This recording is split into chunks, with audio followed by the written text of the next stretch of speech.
నమస్తే, welcome to పోరాటగలం TV. నేటి వార్తా విశేషాలు.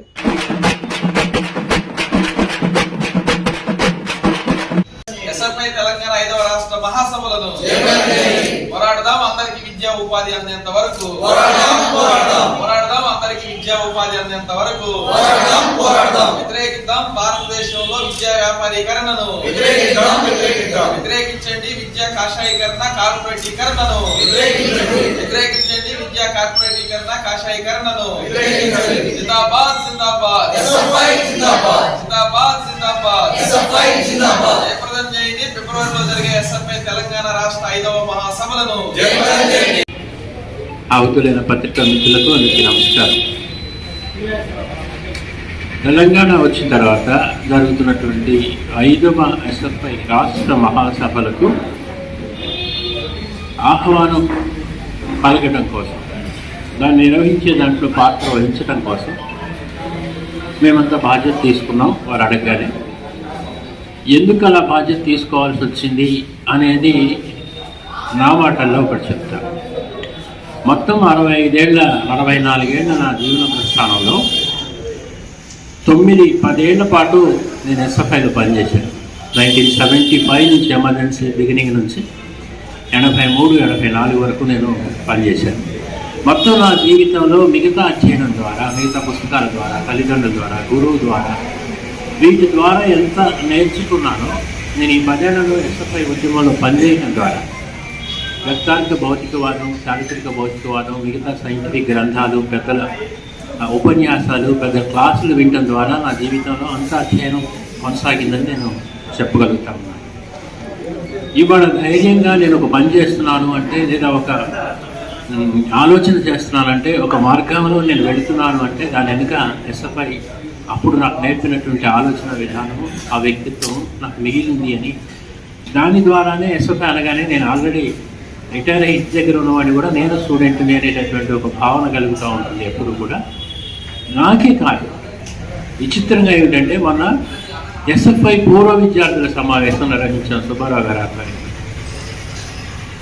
చదువులు అయిపోయిన తర్వాత వివిధ వృత్తుల్లో స్థిరపడ్డ వాళ్ళు ఉన్నారు, వివిధ పార్టీలు కూడా వెళ్ళిన వాళ్ళు ఉన్నారు. కానీ ఆ విద్యార్థుల్లో స్వాతంత్రం, ప్రజాస్వామ్యం, సోషలిజం పట్ల నిఖరమైనటువంటి నిశ్చితమైనటువంటి అభిప్రాయాలు, ఈ సమాజం పట్ల దీని ముందుకు తీసుకోవడం పట్ల ఒక చక్కని అభిప్రాయం కలిగి ఉండటాన్ని ప్రదర్శించడానికి మాకు చాలా ముచ్చటేసింది. వేరువేరు పార్టీలో ఉన్నారు, అది వేరే విషయం.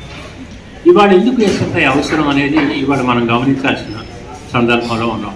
దేశవ్యాప్తంగా ఒకవైపు information technology, science and technology revolution వచ్చి ఏఐ జరుగుతూ ఉన్న సందర్భంలో ఏంటో మన కర్మేంటో మన దేశంలో మాత్రము ఈ దేశాన్ని మధ్యయుగాల వైపు నడిపిస్తూ ఉన్నారు, దేవుడు దెయ్యాల వైపు నడిపిస్తున్నటువంటి సందర్భాన్ని మీరు గమనించే ఉంటారు.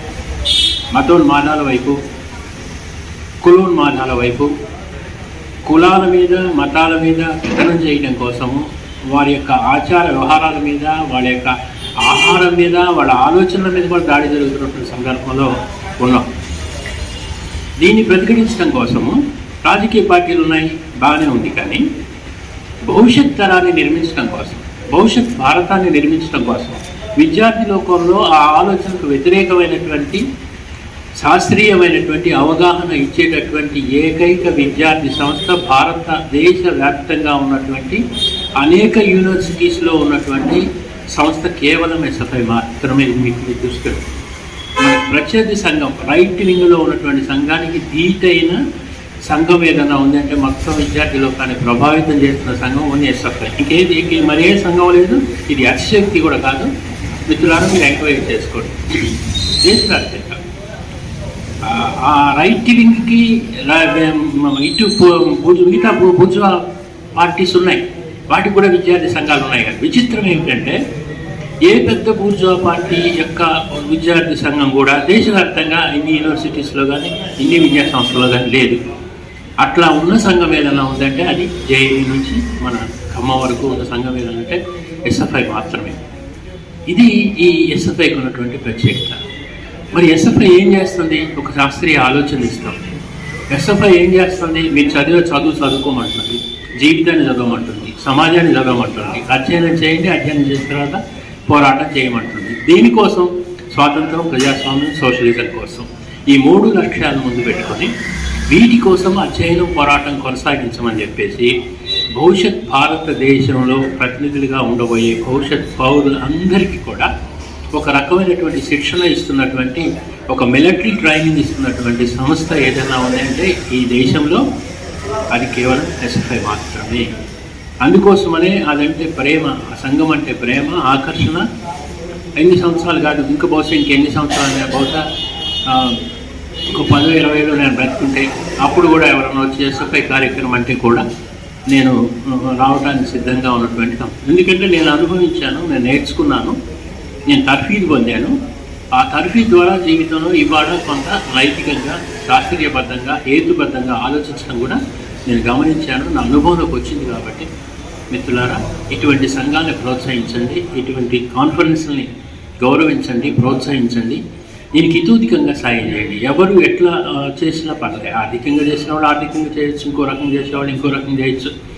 ఏ రకమైన సాయమైనా అది ఈ దేశ భవిష్యత్తు కోసం మీరు చేస్తున్నటువంటి ఒక గొప్ప కర్తవ్యంగా భావించి మొత్తం విద్యార్థి లోకం ముందుకు రావాలని, మేధావి వర్గాలు కూడా సహకరించాలని చెప్పేసి మహాన సంఘం తరఫు నుంచి మీ అందరికీ విజ్ఞప్తి చేస్తాను. Thank you. ఎస్ఎఫ్ఐ 5వ రాష్ట్ర మహాసభలు 20-25 ఫిబ్రవరి 20-22 తారీఖుల్లో ఖమ్మంలో జరగబోతుంది. ఖమ్మంలో జరిగే ఈ ఎస్ఎఫ్ఐ రాష్ట్ర మహాసభలు మొత్తం ఎస్ఎఫ్ఐ ఉద్యమంలోనే ఒక చారిత్రాత్మక ఘట్టంగా మిగలాలని నేను కోరుకుంటున్నాను. మేమందరం ఎస్ఎఫ్ఐ ఉద్యమంలో పనిచేసి ఒక వ్యక్తిగా ఒక శాస్త్రీయ నిబద్ధత కలిగిన ఆలోచనాభావాన్ని సంతరించుకోవడమే కాకుండా ఈ దేశంలో బాధ్యతాయుతమైన పౌరుడిగా ఈ దేశానికి, ఈ సమాజానికి ఏమి చేయాలనో నేర్పింది ఎస్ఎఫ్ఐ. ఎస్ఎఫ్ఐ ఇచ్చిన స్ఫూర్తి, ఎస్ఎఫ్ఐ ఇచ్చిన ధైర్యం, చైతన్యం ఇవన్నీ కూడా ఈనాటికి మేము ఈ సమాజంలో, సంఘంలో జరుగుతున్న అన్యాయానికి వ్యతిరేకంగా, ఈ దేశంలో మత సామరస్యాలు జరుగుతున్న విచ్ఛిన్నానికి వ్యతిరేకంగా, అథారిటేరియనిజంకి వ్యతిరేకంగా ప్రజాస్వామ్యాన్ని నిలుపుకోవడం కోసం, ఈ దేశ రాజ్యాంగ విలువల్ని కాపాడుకోవటం కోసం మేమందరం శక్తివంతంగా కృషి చేయగలుగుతున్నాం. అలాంటి శక్తి భవిష్యత్ తరాలకు కూడా ఈ ఎస్ఎఫ్ఐ ద్వారా అందించాలని, ఈ రాష్ట్ర మహాసభల సందర్భంగా ఆ స్ఫూర్తితో మనం అందరం జయప్రదం చేయాలని ఎస్ఎఫ్ఐ పూర్వ విద్యార్థుల వేదిక నుంచి నేను కోరుతున్నాను. ధన్యవాదాలు. నాగరాజు, ఎస్ఎఫ్ఐ తెలంగాణ రాష్ట్ర కార్యదర్శి, భారత విద్యార్థి ఫెడరేషన్ ఎస్ఎఫ్ఐ తెలంగాణ రాష్ట్ర 5వ మహాసభలు ఉద్యమాల కుంభం ఖమ్మం జిల్లాలో ఫిబ్రవరి 20, 21, 22 తేదీల్లో నిర్వహించబోతా ఉన్నాం. ఈ దేశంలో విద్యారంగ పరిస్థితులు, బీజేపీ ప్రభుత్వం వచ్చిన తర్వాత ఈ దేశంలో నూతన విద్యా విధానాన్ని అమలు చేయడం కోసం తీసుకొస్తున్నటువంటి పాలసీలని ప్రధానంగా ఈ మహాసభలో చర్చించబోతా ఉన్నాం. ఈరోజు కూడా మనందరం పత్రికలు పరిశీలన చేస్తే నిన్ననే యూజీసీ చైర్మన్ ప్రెస్ మీట్ పెట్టి ప్రతి సంవత్సరం 2 సార్లు ప్రవేశాలు నిర్వహిస్తామని, కొన్ని యూనివర్సిటీలకి, ప్రైవేట్ యూనివర్సిటీలకి కొన్ని కోర్సులు ఎప్పుడైనా అడ్మిషన్లు చేసుకోవచ్చని కొన్ని మార్గదర్శకాలు ఇచ్చారు. ఈ అంశాల మీద కూడా ఎస్ఎఫ్ఐ పరిశీలన చేస్తూ ఉన్నాం. భవిష్యత్తులో ఈ అంశాల మీద కూడా పనిచేయబోతా ఉన్నాం. అలాగే తెలంగాణ రాష్ట్రంలో నూతన కాంగ్రెస్ ప్రభుత్వం ఏర్పాటైంది. కాంగ్రెస్ ప్రభుత్వం అనేక హామీలు ఇచ్చింది. ప్రతి విద్యార్థికి మేము 5 లక్షలు రుణాలను ఇస్తామని చెప్పారు. ఉచిత ఇంటర్నెట్ సౌకర్యాన్ని కల్పిస్తామని చెప్పారు. వాటితో పాటు ప్రతి విద్యార్థికి నాణ్యమైన విద్యను అందించే దానికోసం మా ప్రభుత్వం చర్యలు తీసుకుంటుందని చెప్పారు. అలాగే గత బీఆర్ఎస్ ప్రభుత్వం మూసేసినటువంటి 6000 పాఠశాలల్ని తిరిగి కొత్తగా మేము ప్రారంభిస్తామని చెప్పారు. కానీ ఇందులో ఏ ఒక్కటి అమలు చేయలేదు. 6000 పాఠశాలల్ని వాళ్ళు తిరిగి ప్రారంభిస్తామని చెప్పింది చేయకుండా 1899 పాఠశాలలు 0 విద్యార్థులు ఉన్నారనే పేరుతో మూసేస్తున్నారు. 4213 పాఠశాలలు 10 లోపు విద్యార్థులు ఉన్నారనే పేరుతో 6213 పాఠశాలల్ని తెలంగాణ రాష్ట్రంలో మూసేసిన పరిస్థితి ఉన్నది. అలాగే ఈరోజు గురుకులాలు పాఠశాలలు ఫుడ్ పాయిజన్ తో విద్యార్థులు ఆసుపత్రులు పాలవుతున్న పరిస్థితి ఉన్నది. ఇప్పటికే 4 మంది విద్యార్థులు తెలంగాణ రాష్ట్రంలో చనిపోయారు. 938 మంది విద్యార్థులు ఈ సంవత్సర కాలంలో హాస్పిటల్ పాలయ్యారు. ఎందుకు ఈ ఫుడ్ పాయిజన్ జరుగుతుంది అన్నప్పుడు ఎక్కడా కూడా ప్రధానంగా మెస్ ఛార్జీలు, డైట్ ఛార్జీలు పెంచిన పరిస్థితి కనపడలేదు. పెంచినా వాళ్ళు జీవో ఇచ్చినా సరే ఆ ఇచ్చిన జీవో ప్రకారం మెస్ ఛార్జీలు ఎక్కడ అమలవుతున్న పరిస్థితి కనపడట్లేదు. అందుకే ఒక మధ్యాహ్నం స్కూల్లో భోజనానికి 1 నుంచి 5వ తరగతి వరకు ₹5.17, 6 నుంచి 8వ తరగతి వరకు ₹8.45, 9-10 తరగతులకి ₹9.95 ఇస్తా ఉన్నారు. ఇది ఎక్కడ సరిపోయిన పరిస్థితి ఉంది. ₹9తో ఈ రోజు ఒక గుడ్డు తినాలని అంటే ₹7 ఒక కోడిగుడ్డు అవుతుంది. పప్పు, నిత్యావసర ధరలు, కూరగాయల ధరలు పెరిగిన నేపథ్యంలో అలాగే వండించేటటువంటి కార్మికులకి ₹10,000 మేనిఫెస్టోలు ఇస్తామని చెప్పారు, ₹3,000 ఇస్తున్నారు. ఆ ఇచ్చే 3,000 కూడా గత 9 నెలల నుంచి పెండింగ్ ఉన్న పరిస్థితి కనిపిస్తా ఉంది. అందుకే ఇలాంటి అవకాశాలు ఎక్కడా లేకపోవడం వల్ల ఈరోజు ఫుడ్ పాయిజన్ ఘటనలు ఎదుగు చూస్తూ ఉన్నాయి, అద్దెబానులు నడుస్తూ ఉన్నాయి. అలాగే యూనివర్సిటీల్లో నిధులు ఇవ్వడం పరిస్థితి ఉంది. తెలంగాణలో ప్రైవేట్ యూనివర్సిటీలకు అనుమతులు ఇస్తూ ఉన్నారు. అందుకే ఈ సంవత్సర కాలంలో ప్రభుత్వం విద్యారంగానికి మంత్రులు లేకుండా చేసింది, విద్యారంగంలో సమీక్ష లేకుండా చేసింది. ఈ అన్ని అంశాలు తెలంగాణ రాష్ట్ర విద్యార్థి రంగం, ప్రభుత్వ విద్యారంగం, విద్యార్థుల భవిష్యత్తు గురించి ఈ రాష్ట్ర 5వ మహాసభలో మేము చర్చించబోతా ఉన్నాం. ప్రధానంగా పేద విద్యార్థుల కోసం, పేద విద్యార్థుల ఉన్నత చదువుల కోసం ఈ మహాసభలో చర్చించి కొన్ని కీలకమైన నిర్ణయాలు తీసుకోవడానికి ఈ మహాసభ సిద్ధం కాబోతుంది, వేదిక కాబోతుంది. అలాగే ఈ మహాసభలో రాష్ట్ర పరిస్థితులే కాకుండా దేశ పరిస్థితులు, ప్రపంచవ్యాప్త విద్యార్థుల పోరాటాలు ఇవి కూడా చర్చించబోతా ఉన్నాం. ఈ మహాసభలకి మొత్తం రాష్ట్రం నుంచి సుమారు ఎంపిక చేసినటువంటి 900 పైగా మంది డెలిగేట్లు దీనికి హాజరు కాబోతా ఉన్నారు. ఇతర రాష్ట్రాలు కర్ణాటక, తమిళనాడు, ఆంధ్రప్రదేశ్ రాష్ట్రాల నుంచి విద్యార్థి ప్రతినిధులు రాబోతా ఉన్నారు. సెంట్రల్ యూనివర్సిటీలు ఈ మధ్య కాలంలో గెలిచినటువంటి ఇఫ్లు, హైదరాబాద్ సెంట్రల్ యూనివర్సిటీ నుంచి కూడా గెలిచిన ప్రతినిధులు హాజరు కాబోతా ఉన్నారు. అన్ని రంగాల గురించి, అన్ని అంశాల గురించి సమగ్రంగా చర్చించి ఖమ్మంలో నిర్వహించబోతున్న ఈ మహాసభలో ఒక భవిష్యత్ ప్రణాళిక రూపొందించబోతా ఉన్నాం. 2000 సంవత్సరంలో ఖమ్మం జిల్లాలో 14వ మహాసభ, ఆనాడు ఉమ్మడి రాష్ట్ర మహాసభ జరిగింది. ఆ తర్వాత 25 ఏళ్ల తర్వాత తొలిసారి ఖమ్మంలో ఎస్ఎఫ్ఐ రాష్ట్ర మహాసభలు జరగబోతా ఉన్నాయి. ఈ మహాసభలకి ఖమ్మం జిల్లాలో ఉన్నటువంటి పూర్వ విద్యార్థులు, అలాగే మేధావులు, ప్రజాస్వామికవాదులు, అలాగే ఈ దేశంలో ఈ రాష్ట్రంలో హక్కుల కోసం పోరాటం చేస్తున్నటువంటి వాళ్ళందరూ, ఈ నగర పెద్దలు, పుర ప్రముఖులు అందరూ కూడా విద్యార్థులు ఈ మహాసభలకి సహకరించి అన్ని రకాలుగా ఈ రాష్ట్ర విద్యారంగ భవిష్యత్తు కోసం తీసుకుపోయే ఈ మహాసభల జయప్రదం కర్తవ్యాల కోసం, ఈ మహాసభల జయప్రదం కోసం కూడా అందరూ సహకరించాలని విజ్ఞప్తి చేస్తూ ఈ సందర్భంగా మరొకసారి నమస్కారం తెలియజేస్తూ సెలవు. భారత విద్యార్థి ఫెడరేషన్ ఎస్ఎఫ్ఐ తెలంగాణ రాష్ట్ర 5వ మహాసభలు ఉద్యమాల కిల్లైనటువంటి ఖమ్మం జిల్లాలో జరగబోతున్నాయి. ఈ మహాసభలో రేపు తెలంగాణ రాష్ట్రంలో ఉన్నటువంటి విద్యారంగాన్ని పరిరక్షించుకునేటువంటి దిశగా, భవిష్యత్తులో విద్యార్థి ఉద్యమాన్ని మరింత ముందుకు తీసుకుపోయేటువంటి దిశగా కార్యాచరణ తీసుకోబోతున్నాం. ప్రధానంగా తెలంగాణ రాష్ట్రంలో ప్రజాప్రభుత్వం పేరు మీద అధికారంలోకి వచ్చినటువంటి కాంగ్రెస్ ప్రభుత్వం 1 సంవత్సరం అవుతుంది. ఈ 1 సంవత్సర పరిపాలన కాలంలో తెలంగాణ రాష్ట్రంలో విద్యారంగ సమస్యల పరిష్కారంలో ఈ ప్రభుత్వం పూర్తిగా నిర్లక్ష్యంగా వ్యవహరిస్తున్నటువంటి సందర్భం కనబడుతుంది. ఫీజు రియంబర్స్మెంట్, స్కాలర్షిప్లు విడుదల కానీ, తెలంగాణ రాష్ట్రంలో ఫీజుల నియంత్రణ చట్టం తీసుకురావడంలో కానీ ప్రభుత్వం వైఫల్యం చెందింది అనేటువంటి విషయాన్ని మనకు అర్థమవుతుంది. ప్రధానంగా తెలంగాణ రాష్ట్రానికి గుండెకాయ లాంటి ఈరోజు విశ్వవిద్యాలయాలు, ఈ విశ్వవిద్యాలయాలను వదిలేసి రాష్ట్ర ప్రభుత్వం స్కిల్ యూనివర్సిటీ లేకపోతే ఇంకొక యూనివర్సిటీ అని చెప్తున్నారు తప్ప ఈ ప్రభుత్వ విశ్వవిద్యాలయాల మీద దృష్టి పెట్టేటువంటి విధానం కనబడట్లేదు.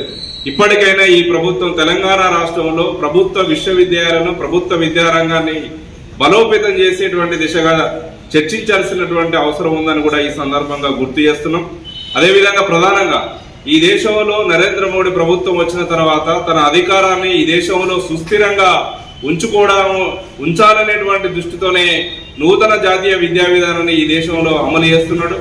ఈ నూతన జాతీయ విద్యా విధానం అమలైతే, ఈ దేశంలో అమలైతే ఈ విద్య కూడా పేద వర్గాలకు, సామాజిక వెనుకబాటు గురైనటువంటి వర్గాలకు విద్య అందరి ద్రాక్షలాగా అయ్యేటువంటి పరిస్థితి వస్తుంది. విదేశీ విశ్వవిద్యాలయాలు ఆక్స్ఫర్డ్, హార్వర్డ్, కేంబ్రిడ్జ్ లాంటి విశ్వవిద్యాలయాలు ఇక్కడికి వచ్చి బ్రాంచ్లు పెట్టి ఇక్కడ ఉన్నటువంటి విద్యార్థులను పీల్చిపిప్పేసేటువంటి పరిస్థితి రేపు రాబోతుంది. ఇప్పటికే తెలంగాణ రాష్ట్రంలో ప్రైవేటు విశ్వవిద్యాలయాలు ఉన్నాయి. దాంట్లో సామాజిక రిజర్వేషన్లు ఉన్నాయి. ఫీజులు కూడా వాటి యాజమాన్యాలు ఇష్టం వచ్చినట్టు నిర్ణయించేటువంటి హక్కు వాటికి ఉంది.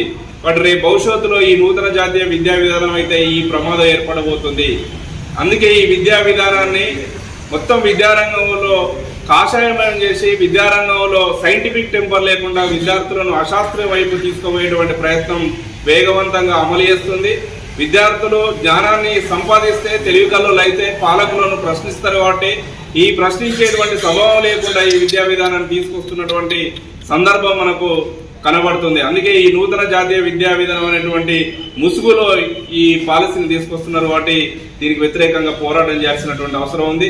అందుకే దేశంలో, ఈ రాష్ట్రంలో విద్యారంగాన్ని పరిరక్షించుకోవడానికి కోసం, ఈ దేశంలో రాజ్యాంగాన్ని కాపాడడానికి కోసం మా దేహం ముక్కలైన ఈ దేశాన్ని ముక్కలు కానివ్వం అంటూ ఆనాడు వేర్పాటు వాదు నుండి ఈ దేశం సమగ్రత కోసం, ఈ దేశ ఐక్యత కోసం ఆ పోరాటం నిర్వహించిందో ఆ పోరాట వారసత్వాన్ని, స్వాతంత్ర పోరాట వారసత్వాన్ని కొనసాగిస్తూ ఎస్ఎఫ్ఐ రేపు భవిష్యత్తులో ఈ దేశంలో, రాష్ట్రంలో వస్తున్నటువంటి పరిణామాలు, విద్యా వ్యతిరేక నిర్ణయాలపైన చర్చించడానికి కోసం, భవిష్యత్తు కార్యాచరణ కోసం తెలంగాణ రాష్ట్రంలో జరగబోతున్నటువంటి 5వ మహాసభలు వేదిక కాబోతున్నాయి. ఈ 5వ మహాసభలు అత్యంత జయప్రదం కావడానికి కోసం తెలంగాణ రాష్ట్రంలో ఉన్నటువంటి మేధావులు, ప్రజాస్వామిక వాదులు, ప్రొఫెసర్లు, విద్యావంతులు, సబ్బండ వర్గాలందరూ సహాయ సహకారాలు అందించాల్సిందిగా కూడా ఈ సందర్భంగా తెలియజేస్తూ, ఖమ్మం జిల్లా అంటేనే ఉద్యమాల ప్రాంతం, అనేక ఉద్యమాలకు నాయకత్వం ఇచ్చినటువంటి ఈ నేల, ఇక్కడ ఉన్నటువంటి ప్రతి ఒక్క రాజకీయాల్లో ఉన్నటువంటి వాళ్ళంతా విద్యార్థి ఉద్యమాల నుంచి తయారైనటువంటి మేధావులు ఉన్నారు. అంటే రేపు భవిష్యత్తులో ఈ మహాసభలు జయప్రదం కావడానికి కోసం అన్ని రకాలుగా సహాయ సహకారాలు అందించాల్సిందిగా మీడియా ద్వారా విజ్ఞప్తి చేస్తూ ధన్యవాదాలు. సారథి ఎస్ఎఫ్ఐ తెలంగాణ రాష్ట్ర 5వ మహాసభలను 2025 ఫిబ్రవరి 20, 21, 22 ఖమ్మం నగర కేంద్రంలో నిర్వహించుకోబోతా ఉన్నాం. దేశంలో అధికారంలో ఉన్నటువంటి కేంద్ర ప్రభుత్వం, రాష్ట్ర ప్రభుత్వాలు అవలంబిస్తున్నటువంటి విద్యా వ్యతిరేక విధానాలని ఎండగట్టేదానికోసం, ప్రభుత్వ విద్యారంగాన్ని బలోపేతం చేసేదానికోసం ఈ రాష్ట్రంలో ఎస్ఎఫ్ఐ విద్యార్థి ఉద్యమం భవిష్యత్తులో తీసుకోవాల్సినటువంటి కార్యాచరణ రూపొందించుకునే దానికోసం ఎస్ఎఫ్ఐ ఖమ్మం జిల్లా కమిటీ ఖమ్మం జిల్లా వేదిక కాబోతా ఉంది. కాబట్టి ఈ మహాసభలను విజయవంతం చేసేదానికోసం ఈ జిల్లాలో ఉన్నటువంటి విద్యార్థి లోకం, మేధావులు, విద్యావేత్తలు అందరూ కూడా సహకరించాలని, ఎస్ఎఫ్ఐ తెలంగాణ రాష్ట్ర 5వ మహాసభలను విజయవంతం చేసేదానికోసం అందరి యొక్క సహాయ సహకారాలు అందించాలని విజ్ఞప్తి చేస్తాం.